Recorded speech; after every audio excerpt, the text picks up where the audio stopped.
ये अध्याय भारत की उस क्रांति या उस आंदोलन पर लिखा गया अध्याय है जिसको हर एक भारतीय को समझना बहुत जरूरी है, जिसने इस देश में एक नई धार्मिक विचारधारा को पनपाया है।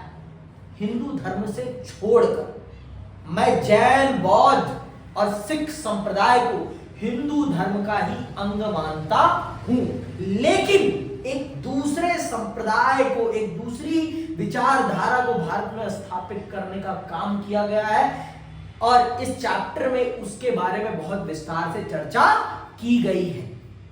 भक्ति आंदोलन क्या है और सूफी आंदोलन क्या है, इनको समझना हम सब के लिए बहुत जरूरी है, क्योंकि हम एक भारतीय हैं और जब मैं यहां पर भारत की बात कर रहा हूं तो मैं अफगानिस्तान से लेकर हिंद कुश पर्वत से लेकर म्यांमार तक की बात कर रहा हूं। यह है पूरा भारत, मैं इस पूरे भौगोलिक क्षेत्र की अभी बात कर रहा हूं। तो यहां पर किस प्रकार से भक्ति आंदोलन का उदय हुआ, क्यों भक्ति आंदोलन का उदय हुआ, यह समझेंगे। सूफीवाद का प्रचार प्रसार भारत में कैसे हुआ, इस बात को भी हम बखूबी बहुत विस्तार पूर्वक समझने चल रहे हैं आज की क्लास में। तो सबसे पहले तो हम इसकी भूमिका को समझेंगे कि चैप्टर को लिखने का क्या उद्देश्य है, क्या समझाना चाहती है एनसीईआरटी, हमें किन चीजों से रूबरू कराना चाहती है, कौन से भ्रमों को तोड़ना चाहती है एनसीईआरटी इस चैप्टर को पढ़ाकर हमारे मन के। तो आइए प्रारंभ करते हैं इस अध्याय को और समझते हैं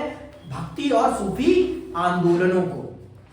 देखिए, भारतीय महाद्वीप में बनी विभिन्न धार्मिक इमारतों तथा स्तूप, विहार एवं मंदिर से हमें धार्मिक विश्वासों और आचरणों का आभास मिलता है। देखो, ये जो धार्मिक इमारतें हैं ये हमें धार्मिकता का प्रतीक है, ये धार्मिकता का प्रतीक है, विश्वास का प्रतीक है। समझ में आई बात, ये कोई छोटी मोटी चीजें नहीं है। मंदिर कोई छोटी मोटी इमारत नहीं है, वो आस्था का प्रतीक चिन्ह है। इसीलिए तो मंदिर मस्जिद के लिए लोग एक दूसरे का गला काटने को भी तैयार हो जाते हैं। ठीक है, आगे सुनो। इसके साथ ही हम धार्मिक विश्वासों का पुनर्निर्माण साहित्यिक परंपरा जैसे पुराणों के आधार पर भी कर सकते हैं। संत कवियों ने जनसाधारण की क्षेत्रीय भाषाओं में मौखिक रूप से स्वयं को व्यक्त किया, जिन्हें उनकी मृत्यु के बाद उनके अनुयायियों ने संकलित किया।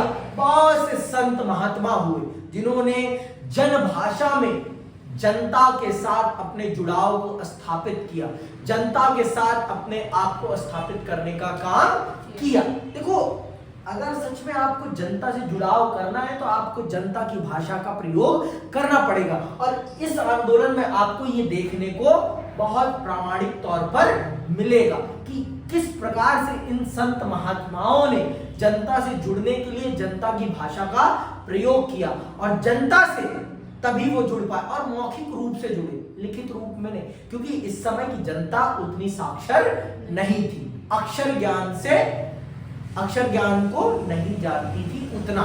ठीक है, तो जनता से जुड़ने के लिए इन्होंने मौखिक और जनभाषाओं का प्रयोग किया और संगीत का, सबसे बड़े स्तर पर संगीत का प्रयोग किया और उसके माध्यम से जनता के हृदय में उतरे ये लोग, और बाद में इनके अनुयायियों ने इनके ज्ञान को संकलित कर दिया, लिखित तौर पर लिख दिया। ठीक है, आगे सुनो। परंतु संकलन करते समय अनुयायियों की कई पीढ़ियों ने एक ओर तो मूल संदेश का विस्तार किया और दूसरी ओर जो विचार उन्हें भिन्न राजनीतिक, सांस्कृतिक एवं सामाजिक संदर्भ में संदिग्ध एवं आवश्यक लगे, उन्हें अपनी इच्छानुसार कहीं कहीं तो परिवर्तित कर दिया और कहीं बिल्कुल त्याग ही दिया। इसीलिए इन स्रोतों का मूल्यांकन करते समय इतिहासकार इन बातों को ध्यान में रखना आवश्यक है। देखो, समय के साथ और राजनीतिक सामाजिक परिस्थितियों के साथ इनके अनुयायियों ने भी इनके ज्ञान के साथ तोड़ मरोड़ की है। कभी भी वास्तविक बातों को उसी रूप में नहीं लिखा गया है। तो हमें इन सब चीजों को ध्यान में रखते हुए इतिहास को पढ़ना चाहिए। हमें ये नहीं भूलना चाहिए कि जिन लोगों ने ये ज्ञान दिया है उन्होंने नहीं लिखा है इन सब चीजों को, ये हमें याद रखना है सदैव इतिहास पढ़ते समय कि किस प्रकार से किन लोगों ने इन सब चीजों को संकलित किया है और इनको संकलित करने के पीछे उनका क्या उद्देश्य रहा है। इस चीज को हमें ध्यान में सदैव रखना है। तो आइए भक्ति आंदोलन की पृष्ठभूमि को समझते हैं कि कैसे भक्ति आंदोलन का उदय हुआ, क्या कारण है भक्ति आंदोलन के उदय के पीछे, वो कौन से कारक हैं जिन्होंने भक्ति आंदोलन का उदय किया। ठीक है, आइए पढ़ते हैं और जानते हैं। मध्यकाल में इस्लाम हिंदू धर्म के संपर्क में आया और इस हिंदू मुस्लिम संपर्क का प्रभाव समाज, अर्थव्यवस्था एवं संस्कृति के विभिन्न पहलुओं पर पड़ा। इस संपर्क का प्रभाव कला एवं साहित्य पर तो स्पष्ट रूप से दिखाई देता ही है, परंतु साथ ही साथ मध्यकाल के दो धार्मिक आंदोलनों में भी प्रतिबिंबित होता है। समझ में आई बात? इस्लाम का भारत में आगमन सिर्फ धार्मिक दृष्टिकोण नहीं है, सिर्फ सामाजिक दृष्टिकोण नहीं है, सिर्फ आर्थिक परिप्रेक्ष्य नहीं है, इसके बहुत सारे परिप्रेक्ष्य हैं और बहुत सारे प्रभाव हैं भारत पर। समझ में आई बात? सिर्फ आप ये कहें कि इसका प्रभाव एक क्षेत्र पर पड़ा है, कदापि नहीं, इसका प्रभाव भारत के बहुत सारे क्षेत्रों पर पड़ा है और उसी का प्रमाण है भारत में दो नए विचारों के उदय के लिए दो नए आंदोलनों का उदय। समझ में आई बात? भक्ति आंदोलन और सूफी आंदोलन का उदय भारत के समाज में अपनी धार्मिक विचारधाराओं को सुदृढ़ करने का आंदोलन है। ये बात बखूबी समझिए। अब मैं ये तो नहीं कहूंगा कि भक्ति आंदोलन इसलिए हुआ क्योंकि इस्लाम का प्रचार हो रहा था, मैं ये कदापि नहीं कह रहा हूं, लेकिन हाँ कहीं ना कहीं उसका प्रभाव जरूर था कि भारत की जनता भारत के धर्म से छिटक कर कहीं उस धर्म में ना परिवर्तित हो जाए, इसलिए तो हुआ ही हुआ है। मैं और भी कारण है इसके पीछे भारत के भक्ति आंदोलन के होने के, जिसमें सबसे बड़ा कारण है हिंदू धर्म में अनैतिक चीजों का आ जाना, हिंदू धर्म का आडंबर पूर्ण हो जाना। इन सब चीजों ने भी भक्ति आंदोलन के उदय में बड़ी भूमिका निभाई, लेकिन इस्लाम भी उसके पीछे एक बड़ा कारण है, मैं इसे अस्वीकार नहीं कर सकता हूं। ठीक है, कोई भी नहीं कर सकता, मैं क्या अकेला हूं। इस संपर्क का प्रभाव कला एवं साहित्य पर तो स्पष्ट रूप से दिखाई देता ही है, परंतु साथ ही साथ मध्यकाल के दो धार्मिक आंदोलनों पर भी प्रतिबिंबित होता है। भक्ति आंदोलन एवं सूफी दोनों ही इस्लाम के प्रभाव एवं संपर्क के महत्वपूर्ण उदाहरण हैं। यद्यपि प्रभाव की मात्रा का विषय अत्यधिक विवादास्पद है, कुछ विद्वानों ने भक्ति आंदोलन को इस्लाम द्वारा हिंदू धर्म एवं हिंदुत्व को मिली चुनौती का ही परिणाम मात्र माना है। कह दिया ना लोगों ने कि भक्ति आंदोलन के उदय के पीछे इस्लाम से मिली चुनौती है, भक्ति आंदोलन के उदय के पीछे, पर मैं ऐसा नहीं मानता।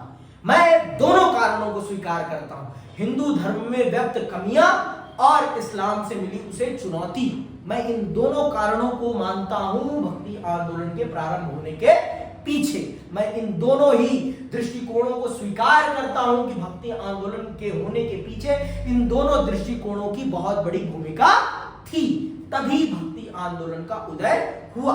देखो, जब तक अपने अंदर आपके अंदर कमियां नहीं होगी ना, तब तक आप सुधार की कोशिश नहीं करोगे और आपके अंदर ये शक्ति होनी चाहिए कि आप अपनी गलतियों को स्वीकार करें। और अगर आपके अंदर ये क्षमता, ये शक्ति नहीं है तो आप कभी भी अपने अंदर बदलाव नहीं कर सकते। और बदलाव का दूसरा तरीका, जब आपके सामने कंपटीशन आता है, जब आप देखते हैं कि उसके अंदर इतनी अच्छाइयां हैं, कहीं लोग आपके धर्म को, आपके विचार को छोड़कर उस विचार में न चले जाए, तब सुधार करने का प्रयास करते। तो दोनों ही दृष्टिकोण हैं हिंदू धर्म में और भक्ति आंदोलन के प्रारंभ होने के पीछे। वो तो आए हैं, उनको लोगों को अपनी तरफ आकर्षित करना है तो उन्होंने अपना आंदोलन चलाया, उनका तो लगता है स्वाभाविक है, लेकिन आपने इसलिए चलाया जिससे कि आप अपनी कमियों को दूर कर सके और लोगों को अपनी तरफ आकर्षित करके रख सके, ये भी कारण है। मैं दोनों कारणों को स्वीकार करता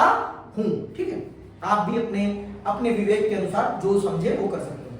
कुछ विद्वानों ने भक्ति आंदोलन को इस्लाम द्वारा हिंदू धर्म एवं हिंदुत्व को मिली चुनौती का ही परिणाम मात्र माना है, और वे तो भक्ति आंदोलन की एक ईश्वरवादी विचारधारा को भी इस्लाम का ही प्रभाव बताते हैं, परंतु इन विचारों को स्वीकार कर पाना कठिन है। भक्ति आंदोलन हिंदुत्व में ही जन्मा था और एक ईश्वरवाद तो उपनिषदों से शंकर के दर्शन तक में सर्वत्र परिलक्षित होता है, इसीलिए उसे हिंदू धर्म पर इस्लाम का प्रभाव कहना तो सर्वथा अनुपयुक्त ही होगा।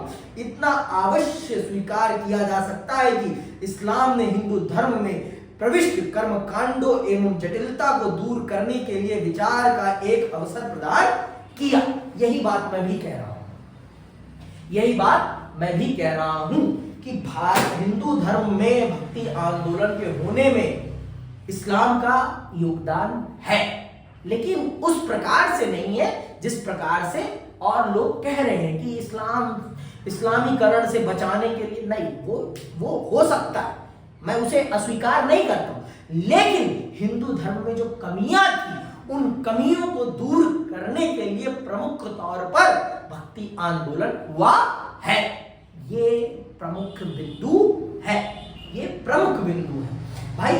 नहीं तो भारत में इतने दिनों से इस्लाम है, कितने लोगों ने इस्लाम को स्वीकार किया, और अगर इतना अच्छा इस्लाम होता तो लोगों को तलवार की नोक पर इस्लाम को बुलवाया नहीं जाता।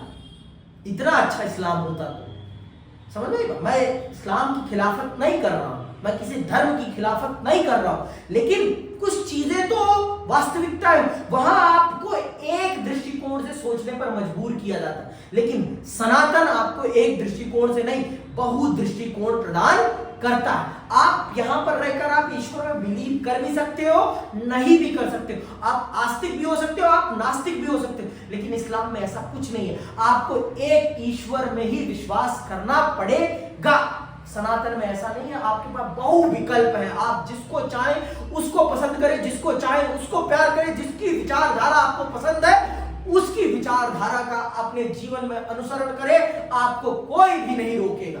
यह सनातन है। सनातन में कमियां हैं, लेकिन उससे कहीं ज्यादा उसमें खूबियां भी हैं। सनातन आपको 360 डिग्री सोचने की क्षमता प्रदान करता है, आपको एक दिशा में सोचने के लिए मजबूर नहीं करता। यह सनातन की सबसे बड़ी खूबी है, और इस खूबी को कोई भी मना नहीं कर सकता, चाहे वो दूसरा क्यों ना हो।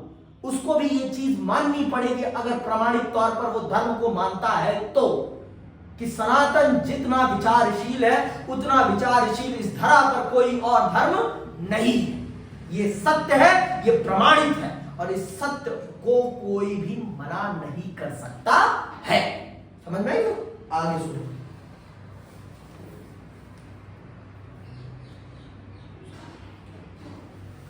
दोनों धर्मों के बीच की जो खाई थी उसको भी इस भक्ति आंदोलन के माध्यम से पाटने का प्रयास हुआ। इसका कारण यह है कि तैमूर के आक्रमण के बाद इस्लाम या मुसलमान या भली भांति समझ गए थे कि भारत को इस्लामी देश में परिवर्तित नहीं किया जा सकता। इसके साथ ही साथ हिंदुओं के दृष्टिकोण में भी परिवर्तन हुआ, क्योंकि वे अब तक मुसलमानों को भी भारत में प्राचीन काल के आने वाले अन्य आक्रमणकारियों के समान एक नया उपवर्ग ही समझते आए थे। अब हिंदुओं को अपनी भूल का एहसास हुआ और उन्होंने इस्लाम को एक स्थापित धर्म के रूप में स्वीकार करना प्रारंभ किया। दोनों ही धर्मों को तब तक यह महसूस हुआ कि दोनों ही संप्रदायों के बीच सद्भाव बढ़ाना दोनों के लिए श्रेयस्कर है, मतलब बढ़िया रहेगा। आपस में लड़ने से कोई फायदा नहीं है। लड़ने से एक दूसरे को हम काट जरूर सकते हैं, लेकिन प्रेम और भाईचारा नहीं बना सकते। तो बढ़िया है, जब एक साथ रहना है तो क्या मतलब है एक दूसरे का गला काटने का। एक दूसरे का गला काटने से कुछ नहीं होने वाला। एक दूसरे के साथ भाईचारे और प्रेम के साथ रहा जाए और अपनी अपनी श्रद्धा पर विश्वास किया जाए। क्यों किसी की श्रद्धा पर प्रहार करना, क्यों किसी का गला काटना, क्यों किसी से शत्रुता मोल लेना। क्या हमारा धर्म ये कहता है कि दूसरे का गला काटा जाए? ना उनका धर्म कह रहा है ना हमारा धर्म कह रहा है। अगर हम सच में धर्म की बात कर रहे हैं तो धर्म तो वास्तविक तौर पर एक दूसरे को जीने देने की बात करते हैं, एक दूसरे का गला काटने की बात तो नहीं करते। मैंने इस्लाम को नहीं पढ़ा, पर मैंने अपने धर्म को जरूर पढ़ा है। मेरा धर्म तो कदापि ये नहीं कहता कि दूसरे का गला काटो, वो ये कहता है कि खुद भी जियो और दूसरे को भी जीने दो। प्रेम ही जीवन का परम उद्देश्य होना चाहिए। यह हमारे धर्म का परम वाक्य है, परम वाक्य और परम सत्य है हमारे धर्म का। प्रेम ही जीवन है और प्रेम ही जीवन का अंत होना चाहिए, यही हमारे धर्म का कहना है। और मैं अपने धर्म की इस बात का अपने जीवन में अनुसरण करने का प्रयास करता हूं। मैं आशा करता हूं इस देश का हर नागरिक इस चीज को मानेगा। अब आते हैं भक्ति आंदोलन की विचारधारा। क्या है भक्ति आंदोलन की विचारधारा? क्यों इस विचारधारा का प्रादुर्भाव हुआ? क्यों भक्ति आंदोलन पनपा? ये समझना हम सबके लिए बहुत जरूरी है, क्योंकि किसी भी आंदोलन के प्रारंभ होने के पीछे कुछ उद्देश्य होते हैं। बिना उद्देश्य के कोई भी चीज प्रारंभ नहीं होती है। हर चीज के पीछे एक उद्देश्य है और उस उद्देश्य में एक विचार जरूर होता है। बिना विचार के कुछ नहीं चलता। मेरी भी अपनी एक विचारधारा है, आपकी भी अपनी एक विचारधारा। अभी हम उस क्रम में हैं कि हम अपनी अपनी विचारधाराओं को शेप अप कर रहे हैं। तो आइए समझते हैं भक्ति आंदोलन की क्या विचारधारा थी। ठीक है, हिंदू धर्म के अनुसार मोक्ष प्राप्ति के 3 मार्ग माने गए हैं, ज्ञान, कर्म एवं भक्ति, और यही सत्य है। इसके अलावा कुछ भी नहीं सत्य है। आपको अगर मोक्ष प्राप्त करना है इस धरा से, तो आपको इन्हीं 3 रास्तों का अनुसरण करना ही पड़ेगा। क्या? ज्ञान, कर्म, भक्ति। ज्ञान, कर्म, भक्ति, यही मोक्ष के 3 रास्ते हैं और इन्हीं से आपको इस धरती से छुटकारा मिलेगा। कोई और तरीका नहीं है इस धरा से छुटकारा पाने का। इस बात को समझ लीजिए, समस्त विश्व समझ ले, समस्त ब्रह्मांड समझ ले कि मुक्ति के तो यही मार्ग है। भक्ति आंदोलन का इतिहास महान धर्म सुधारक शंकराचार्य के समय से प्रारंभ होता है। ये अंडरलाइन कर लो इस बात को कि भक्ति आंदोलन का इतिहास महान धर्म सुधारक शंकराचार्य के समय से आरंभ होता है। भारत में भक्ति आंदोलन का सूत्रपात करने वाले भगवान शंकराचार्य महाराज रहे हैं। उन्होंने ही भक्ति आंदोलन का प्रारंभ किया है। ठीक है, शंकराचार्य ने अपने दार्शनिक एवं बौद्धिक तर्कों के द्वारा अद्वैतवाद की स्थापना की और मोक्ष के उपयुक्त 3 मार्गों में से ज्ञान मार्ग पर जोर दिया। जनता जो वैदिक धर्म के कर्म कांडों से बहुत अधिक ऊब चुकी थी, उसे शंकराचार्य के कोरे ज्ञान ने कोई शांति प्रदान नहीं की और उनके दार्शनिक विचार जनता को बिल्कुल भी प्रभावित ना कर सके। इसीलिए मध्य युगीन शास्त्रियों ने हिंदू धर्म से विमुख होती हुई जनता को हिंदू धर्म की ओर पुनः आकर्षित करने के लिए और उसे लोक जीवन में जीवित और सक्रिय बना देने के लिए भक्ति की महत्ता पर बल दिया। यदि भक्ति आंदोलन को समग्रता में देखा जाए तो सभी संतों ने, चाहे वे किसी भी प्रदेश से आए हों अथवा किसी भी समय में आए हों, धार्मिक कर्म कांडों की निंदा करते हुए ईश्वर की सच्ची भक्ति पर जोर दिया। उन्होंने सच्ची भक्ति के लिए किसी धार्मिक संस्था, किसी धार्मिक क्रिया अथवा किसी सामग्री को आवश्यक नहीं माना। अंडरलाइन दिस वर्ड्स कि उन्होंने भक्ति का क्या अर्थ बताया है हमें। उन्होंने भक्ति का अर्थ बताया है हमें सच्ची भक्ति, जिसमें किसी भी प्रकार का कोई दिखावा नहीं, कोई भी सामग्री नहीं चाहिए, किसी भी प्रकार की संस्था नहीं चाहिए, सिर्फ समर्पण चाहिए। ईश्वर के प्रति आपका समर्पण ही आपकी सच्ची भक्ति है। और अगर आप समर्पण नहीं कर रहे, सिर्फ दिखावा कर रहे, तो वो भक्ति नहीं है, वो दिखावा माना जाएगा।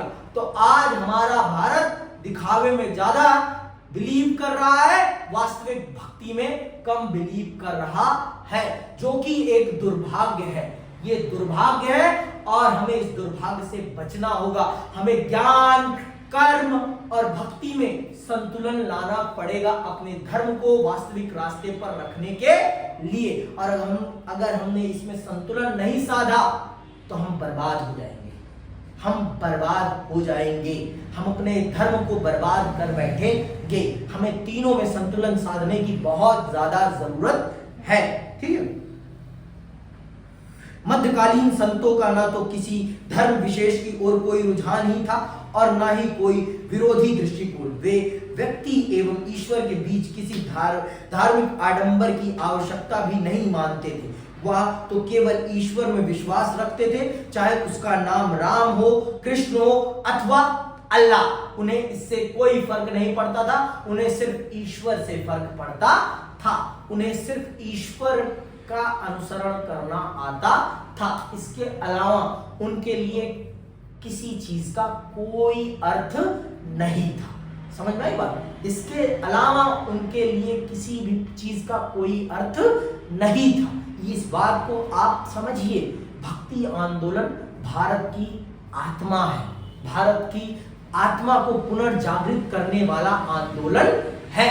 और यहाँ पर किसी भी प्रकार का कोई कर्मकांड नहीं है, यहाँ पर सिर्फ प्रेम है, यहाँ पर सिर्फ सद्भावना है, यहाँ पर सिर्फ आपको वास्तविक धर्म से अवगत कराने का प्रयास किया गया है। यहाँ पर कोई प्रतिद्वंदता नहीं है, यहाँ पर सिर्फ आपको एक सही रास्ता और आपके और ईश्वर के बीच में ये बताने की कोशिश की गई है कि किसी की जरूरत नहीं है, आप सीधे तौर पर ईश्वर से जुड़ सकते हैं, आपको किसी मध्यस्थ की जरूरत नहीं है, आपके और ईश्वर के बीच में मीडिएटर की कोई भूमिका नहीं है। आप वास्तविक भक्ति कीजिए, आपको किसी भी मीडिएटर की कोई जरूरत नहीं है, आपको कैसे भी मध्यस्थ की जरूरत नहीं है, आप ही वास्तविक तौर पर है सब कुछ। मतलब आप अगर सही तरीके का अनुसरण करेंगे तो आप ईश्वर को खुद ब खुद प्राप्त कर सकते हैं, आपको किसी और की जरूरत नहीं है। ये है भक्ति आंदोलन का कोर, सबसे बड़ी बात, इसकी रीढ़ ये है, इसका निचोड़ ये है, इसके प्रारंभ होने के पीछे कारण ये है। भारत का जो धर्म है उसमें आई कमियां, उसमें आई कुरीतियां, उसमें आई जो कर्मकांड, ये उसके उत्पन्न होने का सबसे बड़ा कारण है। समझ में आई बात? इतनी सी कि अभी भी नहीं आई? पक्का? तो ये है आपके भक्ति आंदोलन के प्रारंभ होने और उसकी विचारधारा, क्यों ये प्रारंभ हुआ। तो आज के लिए बस इतना ही करते हैं। अगली क्लास में हम भक्ति आंदोलन को उसकी ऊंचाइयों तक किन लोगों ने पहुंचाया उनको जानेंगे। इसी के साथ मैं विदा लेता हूं। जय हिंद, जय भारत।